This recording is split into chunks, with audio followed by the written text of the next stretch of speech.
নমস্কার বন্ধুরা, আজ আমি একটা পনিরের রেসিপি বানাবো, হায়দ্রাবাদি পনির।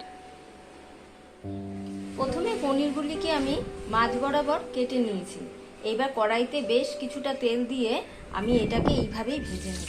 প্রথমে পনিরগুলিকে মাঝ বরাবর কেটে আমি এইভাবে একটা ফ্রাই প্যানে বেশ কিছুটা তেল দিয়ে আমি একটু লাল করে ভেজে নেব। এইভাবে ভেজে পনিরগুলিকে আমি পিস পিস করে কেটে নেব। আপনারা আপনাদের পছন্দ মতন পিস আপনারা করতে পারেন। পনিরগুলিকে আমি এইভাবে পিস করে নিয়েছি লম্বা লম্বা। এরপর ওই তেলের মধ্যে আমি ছোট ছোট সাইজের 5টা পেঁয়াজ মধ্যিখান দিয়ে আমি কেটে নিয়েছি। বেশ কিছুটা রসুনের কোয়া নিয়েছি, রসুন পরিমাণটা অনেকটাই নেবেন। আর হাফ ইঞ্চি মতো আদা আমি কেটে নিয়েছি।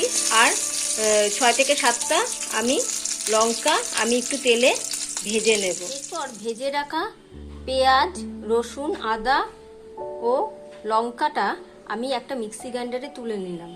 এর মধ্যে আমি বেশ কিছুটা ধনে পাতা ও বেশ কিছুটা পুদিনা পাতা অ্যাড করে আমি মিক্সিতে পেস্ট করে নেব। মশলাটা আমার পেস্টিং হয়ে গেছে। এরপর ফ্রাই প্যানে আমি 2টো শুকনো লঙ্কা, 4টে এলাচ, কয়েকটা দারচিনি, 2 থেকে 3টে লবঙ্গ, 3 থেকে 4টে ও একটু গোলমরিচ নিয়ে একটু ভাজা ভাজা করে আমি একটু গোটা জিরে দিয়ে দেব। ছোট চামচের 1 চামচ আমি গোটা জিরে দিয়ে দিলাম। দিয়ে এটা কিছুক্ষণ নেড়ে এটার মধ্যে আমি এটা পেস্টটা মিশিয়ে দেব। মিক্সিতে ফ্যাটা মিশ্রণটা আমি এটা দিয়ে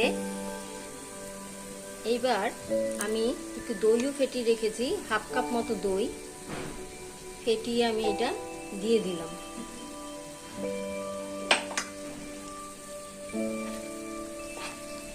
বেশ কিছুক্ষণ আমি নাড়তে থাকবো। এবার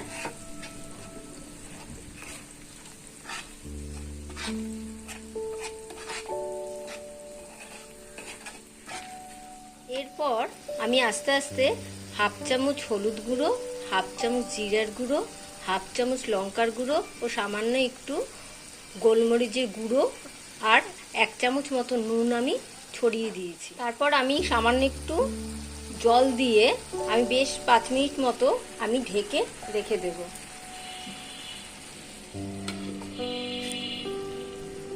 আঁচটা আমি লো আঁচ করে দেব। কিছুক্ষণ বাদে ঢাকা খুলে আমি এইভাবে পনিরগুলিকে দিয়ে দেব।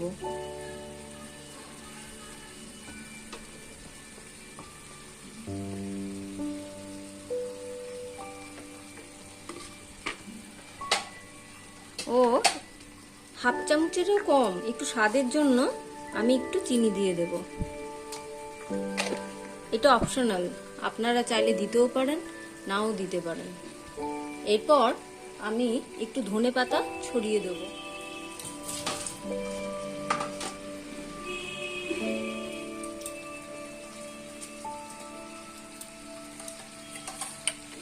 ও সামান্য একটু ফ্রেশ ক্রিম দিয়ে দেব। দিয়ে আমি বেশ কিছুক্ষণ ঢেকে রাখবো, 5 মিনিট মতো লো আছে। আমি নানের রেসিপিটাও আপনাদের দেখিয়ে দেবো।